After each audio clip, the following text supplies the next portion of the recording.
Hello students, welcome to Want to Come. In this video, I am going to discuss about different quantum numbers and the important information that we are going to get from these quantum numbers.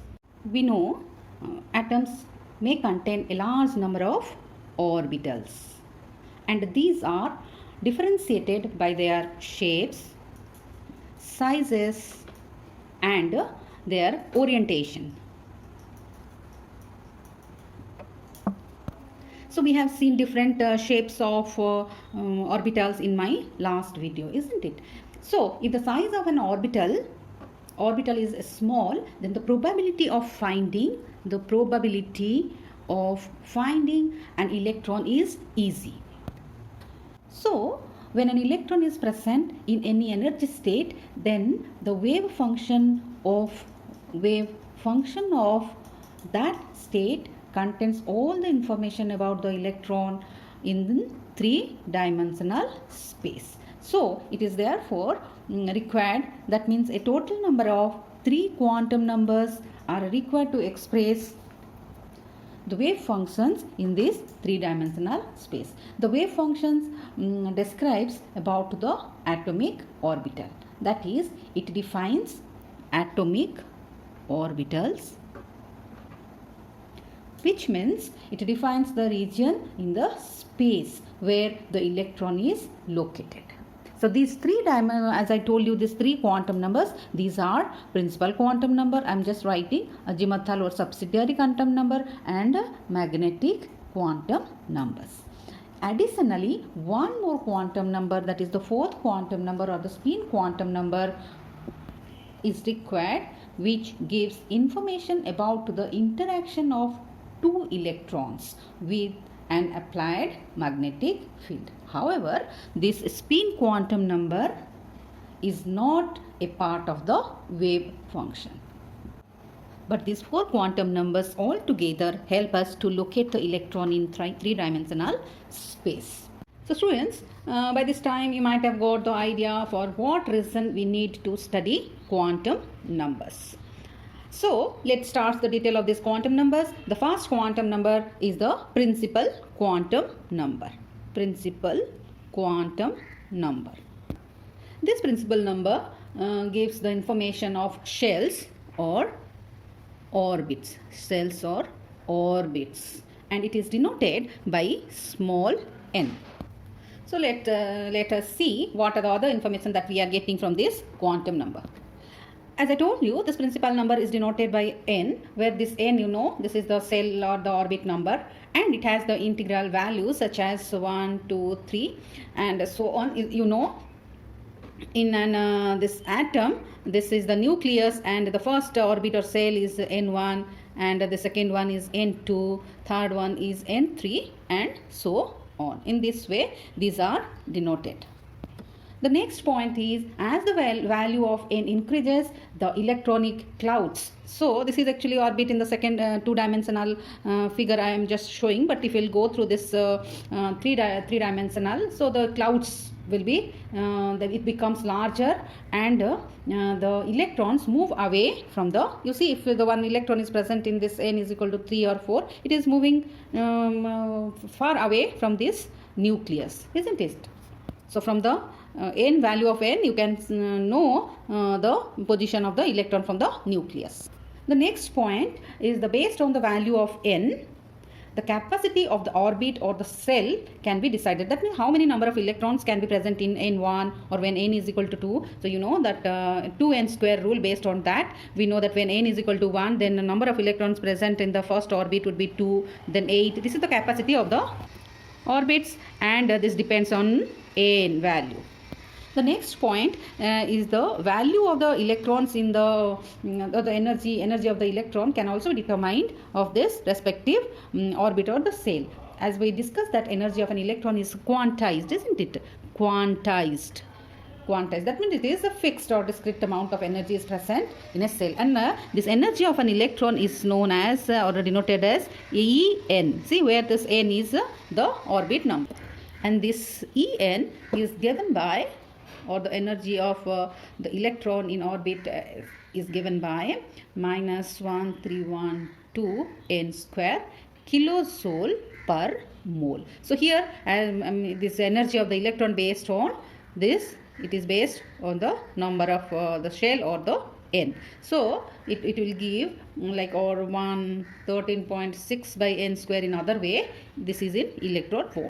So by putting the values of n, we will get when n is equal to 1, E1 is equal to minus 13.6 electron volt. Similarly, when n is equal to 2, this would be your 39. As we discussed, n, as the n value increases, the energy also increasing. See, in this increasing order, and so on. So this shows that as the n value increases, the energy too increases. So the energy level of an electron is quantized and it is not continuous.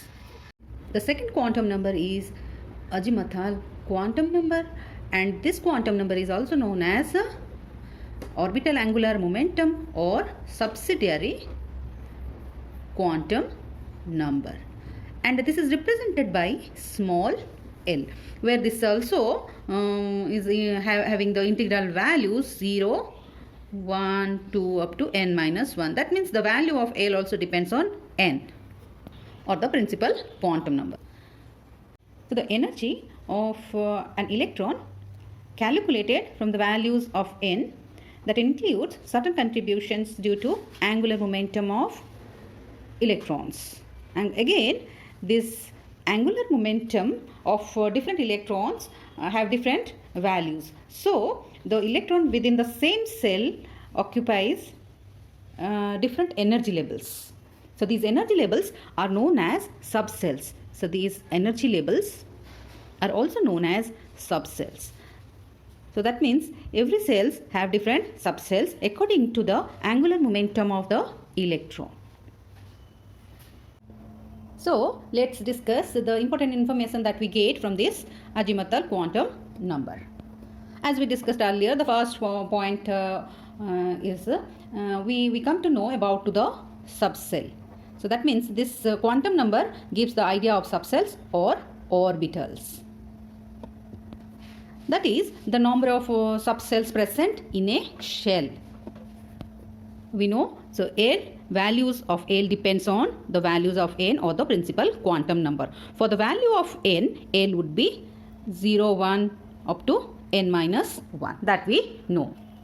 That means for n is equal to 1, value of L would be 0. That means only one subcell or your orbital is present in first shell. Similarly, in second shell, L is equal to 0 and 1. So that means two subcells are present in the second cell. Likewise, we can find it out. I'll just show you how there is these orbitals are arranged.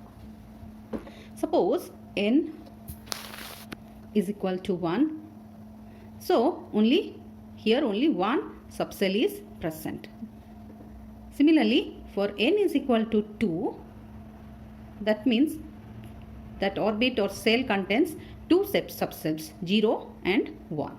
Similarly, when n is equal to 3, the subcell consisting of, the cell consisting of 3 subcells. Likewise, the orbit are divided into, or cells are divided into subcells. Different subcells are denoted as S, P, D and F. So the next information that we get from this quantum number is the shapes of these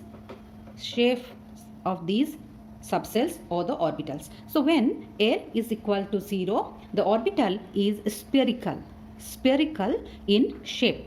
So that means when L is equal to 0, the orbital is S and it is spherical. When L is equal to 1, the orbital is dumbbell shape. It is not visible. This is dumbbell shape. And the orbital is P. Orbital is P, which is having dumbbell shape. Similarly, when L is equal to 2, the orbital is noted as d orbital, and this is the shape is double dumbbell shape. I am just showing the orbitals diagram. Similarly, when L is equal to 3, the orbital is denoted as F, and the shape is much more complicated than this dumbbell shaped. I'll show you all these orbital diagrams. Here you can observe the shape of s orbital, which is spherical in shape, and for p orbitals, which are dumbbell shaped.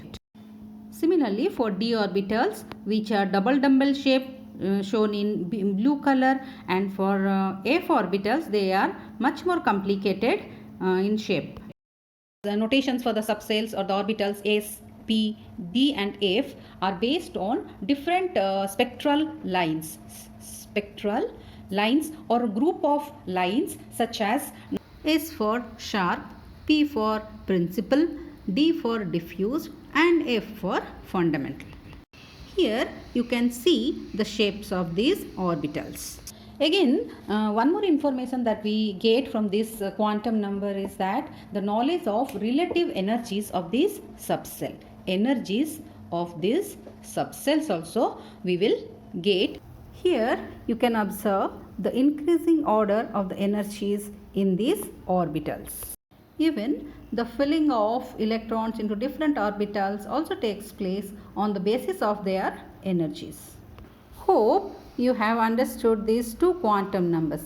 In my next video, I'll explain the other two quantum numbers, that is magnetic quantum numbers and spin quantum numbers. Thanks for watching this video.